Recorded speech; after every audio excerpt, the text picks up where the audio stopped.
welcome back to the Across the Park podcast. And it's my first time in the fantastic Finch Farm. Delighted to be here. Millsy's been doing the previous podcast, but again I've took this one up. Really privileged to be here, and thanks again to Everton for allowing us this opportunity.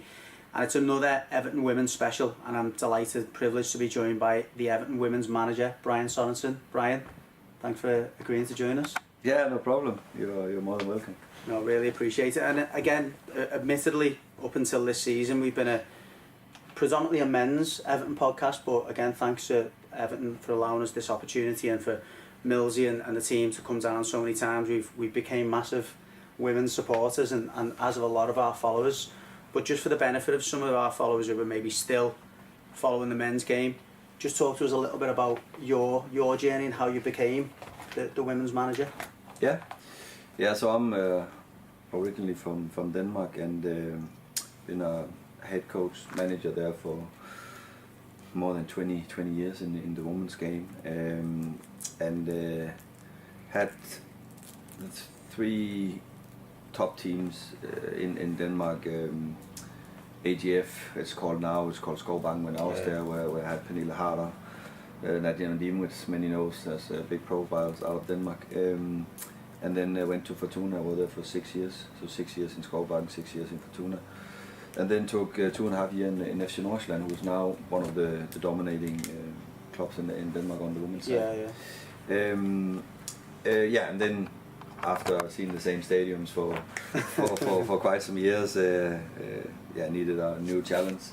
So signed up with an English agent and start to see if I could really target to go into to the WSL, because I knew that it was a league that will be growing a lot, and of course with the I've been in England many times to watch men's football. So that's how it came about. So you kind of answered this question, but I'll just want to kind of stress it, maybe for the benefit of some of our viewers, they might not understand it. Is it always been about women's football for you? Has that always been your vocation? Because it's, I guess for some coaches, that they see themselves as a coach and they maybe mix it up a little bit, but has it always been coaching girls, coaching women for you?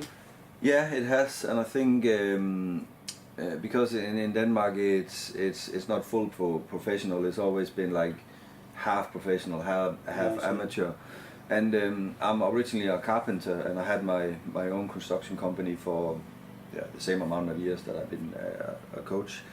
So I could do a bit too of my passions, and I think that's one of the reasons, not maybe the single one, but that's like one of the reasons. It's I didn't want to maybe go all in, because at that time in Denmark there was not that many jobs. Now 10-15 years later, the FA started to put licensing in, so you need to have certain people in place, both on the men's and also on the women's.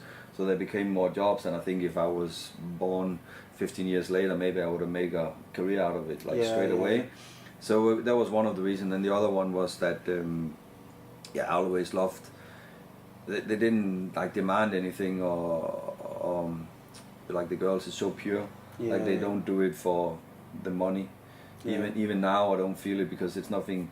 They have to get through the through the week and the month, but not nothing that they can put aside and they're gonna live like extraordinary life on that side. And I always somehow treasure that it's for the love of the game and that passion. And that that's something that I really value. No, fair enough. Yeah. And I guess it won't be like that forever. I guess in 10 years, 15 years time, there might be more girls coming into the game that are doing it for the money. But I guess, speaking from my point of view and going to the women's games with my daughter, I almost compare it, and this is not being disrespectful, I compare it to going to lower league games where it feels a lot more personal. It feels like it's about the football, and you can relate to those people on the pitch a lot more. And I see the women on the pitch and the women under your stewardship as real role models for the girls out there. Yeah, no, exactly. And I think that's why we have on the women's side, we have a different appeal to someone, because you can relate maybe a bit better, because we after a game you can go and talk to us, you can get a picture and so on. I don't think, regardless how much the game will grow, I still think we need to keep hold that tight in and make sure that is still that accessibility is there. Of course, when it gets bigger and it's bigger stadiums, I mean, the games get more professionalized. You won't maybe see it as often, but I still think that is what separates us from the men's side, is because it's much more accessible. Yeah, no, I agree. Just back to your journey, and I guess bringing it into focus with Everton. You're coming to the end of your second season now. What's for you being the evolution of the squad, the role? How's that been for you, and how would you assess your position now versus when you came in? Yeah, I think coming in we need to basically clean out, because there was a different stewardship from the people with more like bigger budgets, more money and so on. So I had to come in and find our place in the league, like what budgets did we have to work with, and then align that with the players we can get, and then start to look at could we make the squad some years younger, so we could develop on them. I'm a big fan of that, and developing people.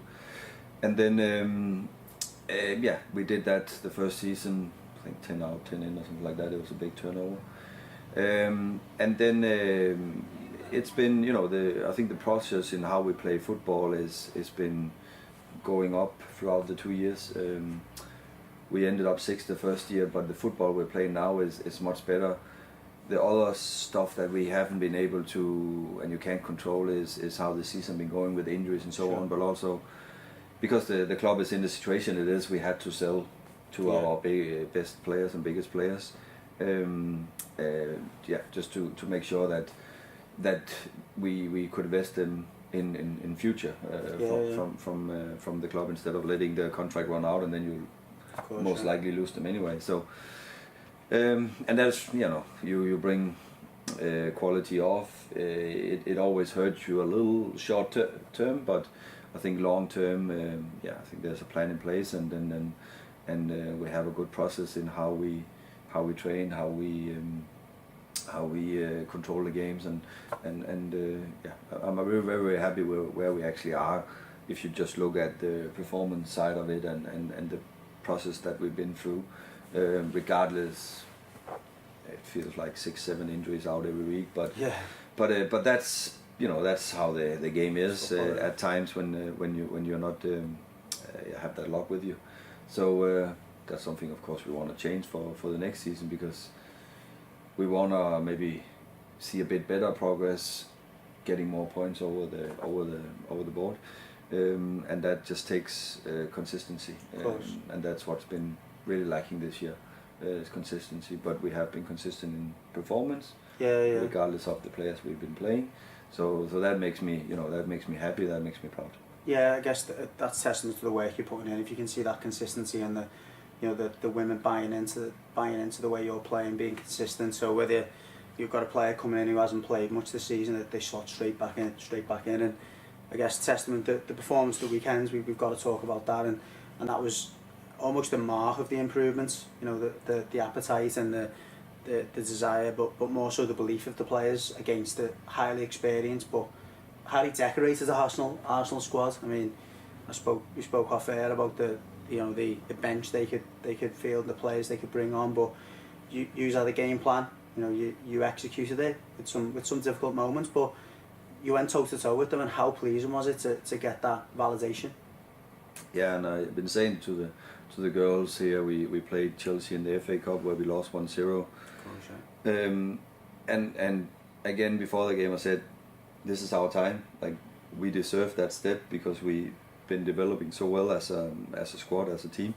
And finally we got one over the line in terms of getting the points, because it's been so close. I think if you look at against the top teams, we've been losing with 1-0 and with one goal, and we've been close. We've been in the game in the last 10-15 minutes, which isn't always the case, or surely hasn't been. No.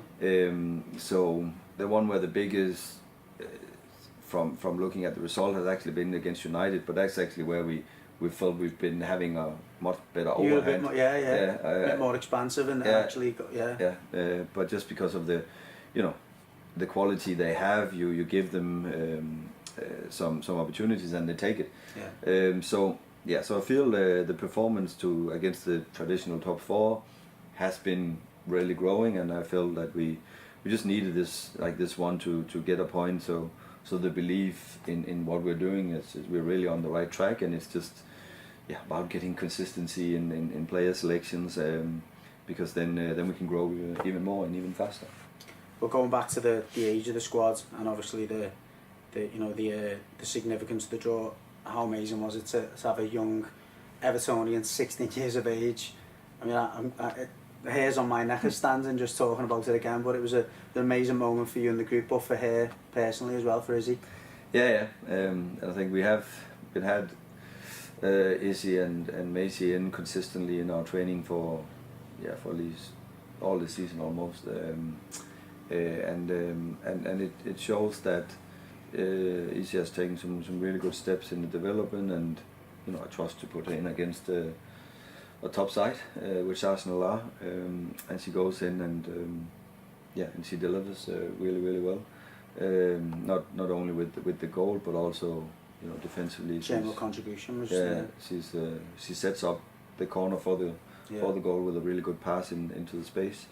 That just shows if you give young players a chance and a platform to showcase themselves, like they will grow. And we saw that last year with Jess and Aggie, and look at where they are now. So I think it's just finding the right moments. Of course, we're not comparing Izzy with Jess and Aggie right now. There's still a long way, but it's just she's getting a sniff of it. And that hopefully motivates her even more to keep her nose in the track of doing the right stuff and continuing her development. And it's a brilliant word, motivation, because you go back to the results itself, giving that team the motivation and the confidence that they can get more results, not just performances against the top sides, but for the young players coming through, it's the motivation that pathway is there. That it's not just I'm going to train with Brian and the team. If I'm good enough, if I'm consistent enough, or work hard enough, the opportunities will come in, and those moments hopefully will come as well. Like for me, like, quality doesn't have an age. It's just how to perform. Can I trust you?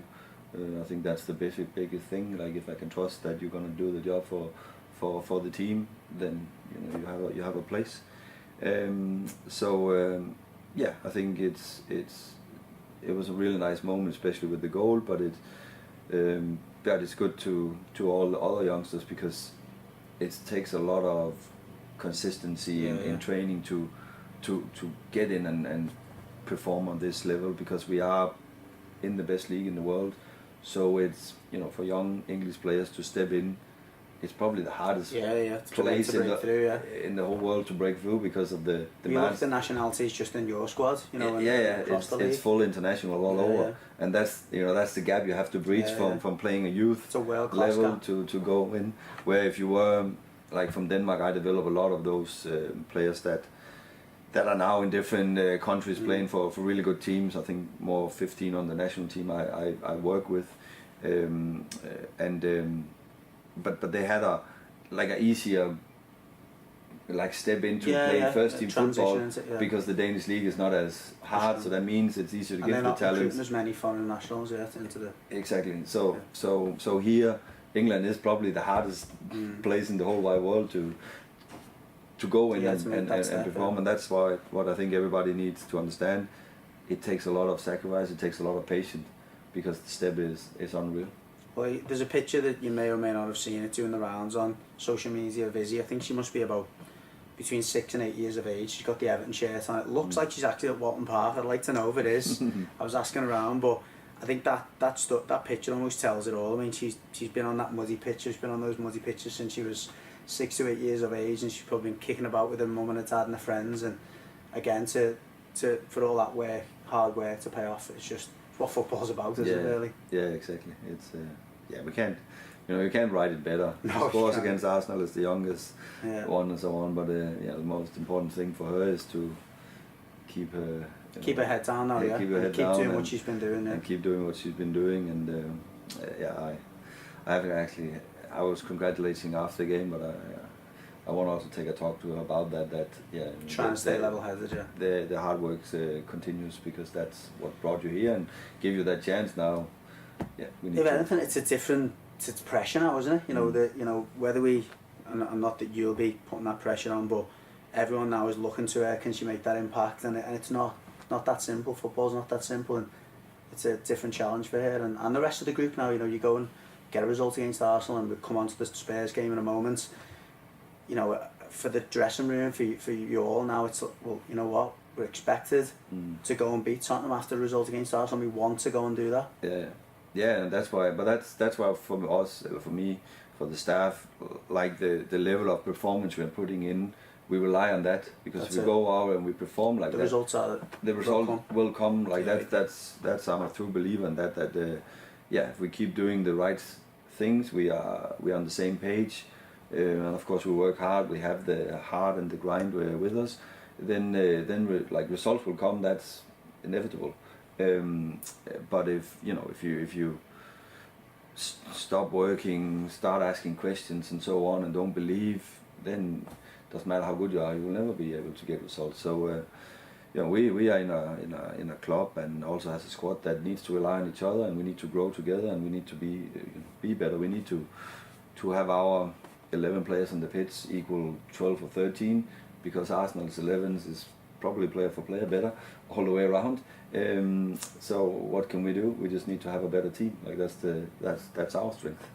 Absolutely. And again, just for everyone who's out there, massive game on Saturday at 12 o'clock. We've got the men's playing on Friday night. There's absolutely no excuse to not get down, get onto the website, get your tickets. Honestly, I cannot recommend it enough. I mean, whether it's taking your son or your daughter along, or the family, it's a brilliant occasion. And again, the women are doing us proud so far, as is Brian with his direction. So please get yourself down. Brian, last two games of the season, what are you? I mean, you spoke about the importance of performances. How important is it for you to just maintain that for the last two and try and take that momentum into the summer? Yeah, very important. We want to end up as high as we can, of course, in the table. That's one thing. But from the performance side, which is what we look at the most, we want to build on the Arsenal performance. See if we can be even better in some parts of the game, be even more crucial in the final third. Set pieces, which is something we're quite good at. But again, when we look at back, we can, with a bit better setup, delivery, maybe score actually a couple of other goals, because we are so strong in that part of the game. So yeah, like it's everything we try to just give a notch up, and when you can do it against Arsenal, you can definitely do it against the Tottenham team. So that's the plan. That's the route forward. If you don't mind, before we finish, there's your camera there. Any message to the Blues out there, to the followers, I guess, of the women's who've been behind you all season, and to any other fans who are, can get along to the game on Saturday? Yeah, we hope you come and support. I think it's going to be good weather. Walton Hall Park is very nice, and it's going to be a good game. Tottenham has been really exceptional this season, and they want to play attacking football, same as we want. So I think we're in for a treat of a game. There you go. Couldn't say it any better. And again, thanks for everyone for joining us. Brian, thank you very much for your time, and best of luck for your last two games. And more than anything else, best of luck for the rest of your career, because I'm hoping it's a long one. It's great to see a manager, improving, bringing young players through, having consistency. We're seeing the fruits of that consistency. So hopefully we're sitting here in a few years' time and we're talking about your third, fourth, fifth season in charge. I hope so too. Thank you. Take care. Thank you.